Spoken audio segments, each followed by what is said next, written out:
Hi, I'm Simon Sinek, and this is Adrian Zackheim, and we are the co-publishers of a new imprint at Penguin Random House called Optimism Press. Adrian has been a publisher at Penguin Random House for how many years? 17 years. 17 years. Yep. Longer than I've been alive. And I've been an author with Penguin Random House for more than a decade now. So this is something that has been a long time in the making, where we decided to start something new together. So we called this imprint that we've started Optimism Press. What is the reason that you wanted to call it Optimism Press? Well, since this is a mission that you wanted to undertake in the beginning, and since you identify yourself as an optimist, and optimism is clearly part of your mission in everything you do, it just seemed like the natural jumping off point for anything we were going to do together that really was under your brand. So it wasn't a difficult question for me, and I don't think it was for you either. No. I think it's a perfect shelf. Yeah. You know, the optimism is a perfect shelf for which all ideas that either mine or ones that I fall in love with should sit on. Mm-hmm. They should be first and foremost forward facing and have a confidence that the future is bright. Yes. And I think all of the ideas that we hope to share with the world will pay off the promise of optimism. What is your vision for Optimism Press? I imagine a world that does not yet exist. I imagine a world in which the vast majority of people wake up every single morning inspired, feel safe at work, and return home fulfilled at the end of the day.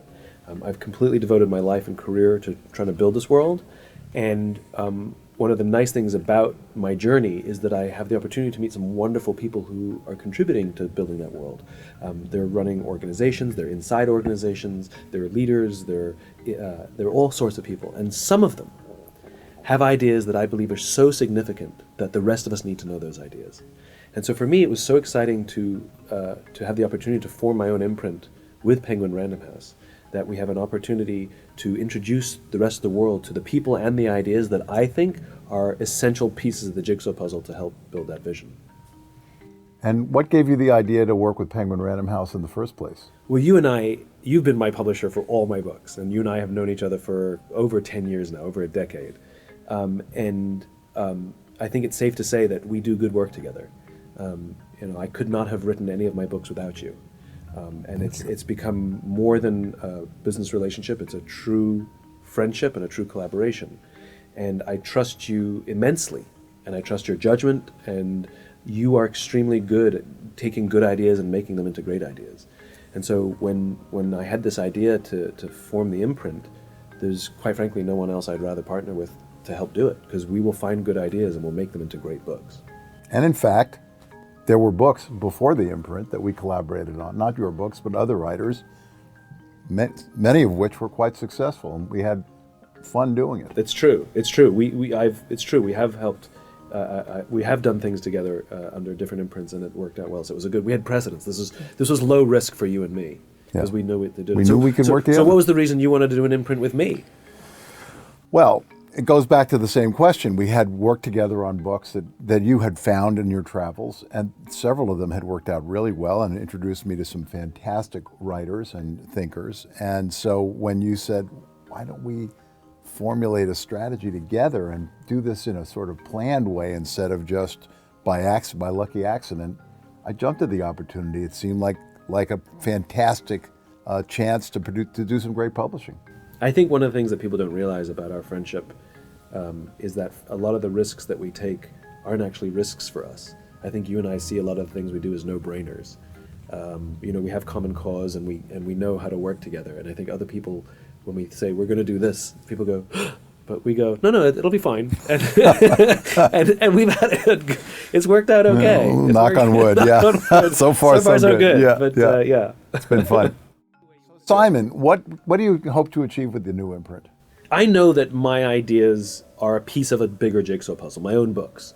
This big vision that I have, I have a couple of the pieces. And so what I'm hoping is that these books, as we build them over the course of time, offer a path, a compass direction, and on how we actually build this world that's different from now. The goal is to give, not only to share the ideas and that we stumble upon, that we think are valuable, but also to give bigger platforms to our authors. I hope that they all have bigger and successful careers as speakers for this movement, for their own ideas. So I'm really hoping to give them a bigger, louder platform, because certainly all the authors we've signed up so far, we've fallen in love with them and their ideas, and we want others to fall in love with them and their ideas too. Tell us about some of the authors that we've already signed up with for the list. So the book that we are launching with is by Summer Rain Oakes. It's a book called How to Make a Plant Love You. I met Summer many, many years ago, and we've been close friends for a while. And she's just a powerhouse and an optimist and a wonderful human being. And she has this fantastic idea about how to raise plants, how to look after plants.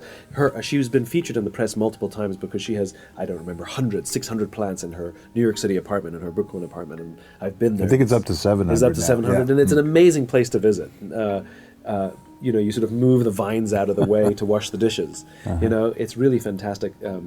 And these plants grow and thrive inside her New York City apartment.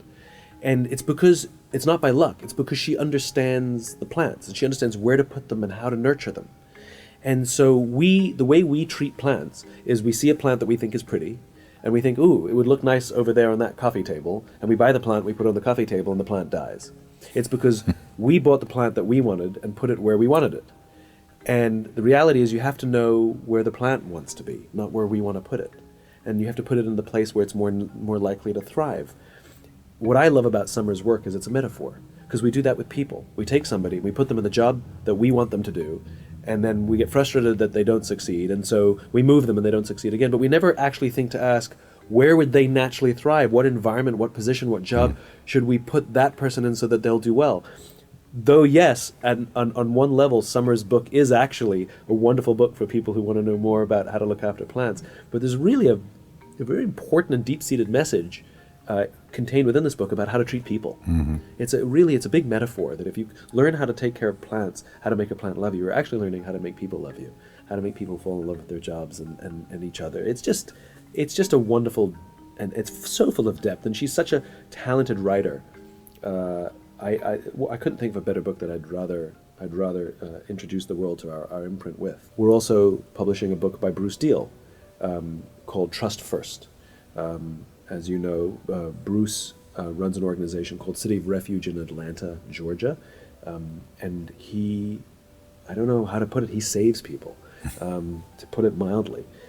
Drug addicts and hookers and all these people that he takes on the street, and he gives them a second chance, and he believes in them. And when you and I met Bruce, I think the whole room was enamored with him, because Bruce does something that I think few of us have the courage to do, which he gives people extreme trust.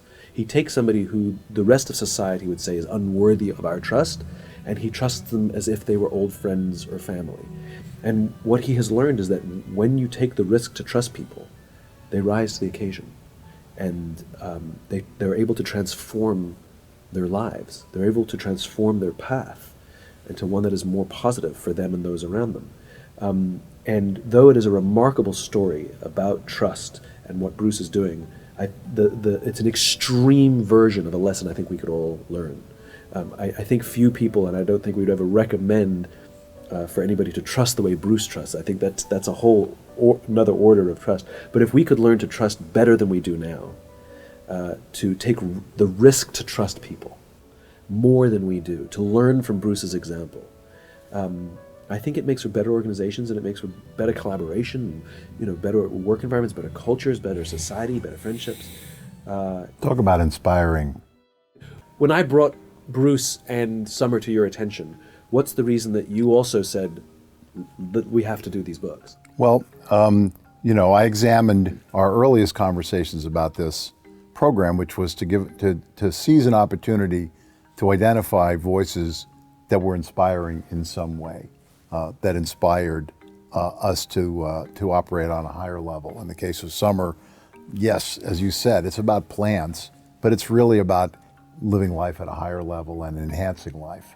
So that was an easy one. And then Bruce, not only does he trust people, but in his case, he had put himself and his family at not inconsiderable risk for many years, and became a living example of how trust transforms individuals, families, communities, and in the case of his hometown, Atlanta, whole cities. And he has been a tremendous change agent.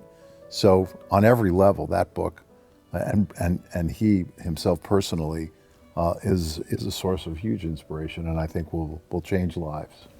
I tell you what I'm excited about this imprint, which a pattern is starting to form in the books that we're publishing and planning to publish. Many books are about the idea that the book is about. Clearly, you buy a book and it's about that, whatever it says on the cover, it's about that. I mean, that's what most books are about. What I'm starting to see in our books is our books operate on multiple levels.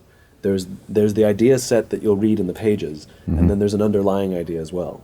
I think all of our books seem to operate at least a duality. At least A duality, yeah. And in which case, I think, when we first said we're going to do a book about how to make a plant love you, people scratched their heads. There were eyebrows raised. People, you said you're publishing a book about what? Yeah. And here we are saying that the imprint exists to inspire a different kind of world, and this is our first book.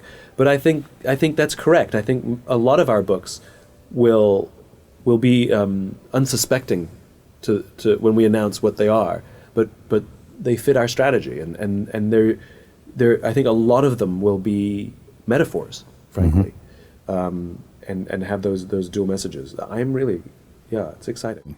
Last question: how do you hope that Optimism Press will change the way people think about business and life?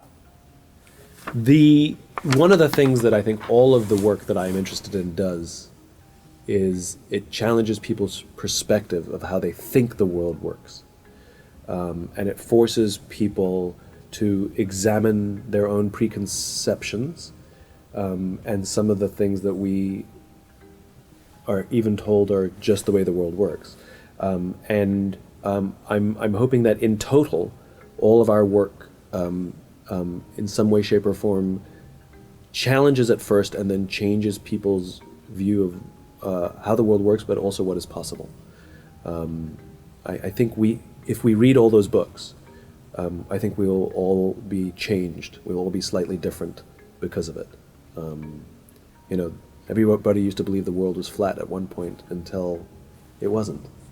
And I'm hoping that this library that we'll produce will have a similar effect, that many preconceived notions on how to treat people or how the world works or how businesses work or how organizations work will be different 10 or 15 years from now, in part because of these books. I hope so. I hope so too. Yeah, Okay. and then when I done it, Try it again. Then you say, and why do you want to do it with me? So Simon. Wait, I'm not done laughing. Oh, you're not done laughing. Okay. Wait. It's hard for us to do serious, huh? We don't do serious. No. Okay, so Simon, what is your vision for Optimism Press?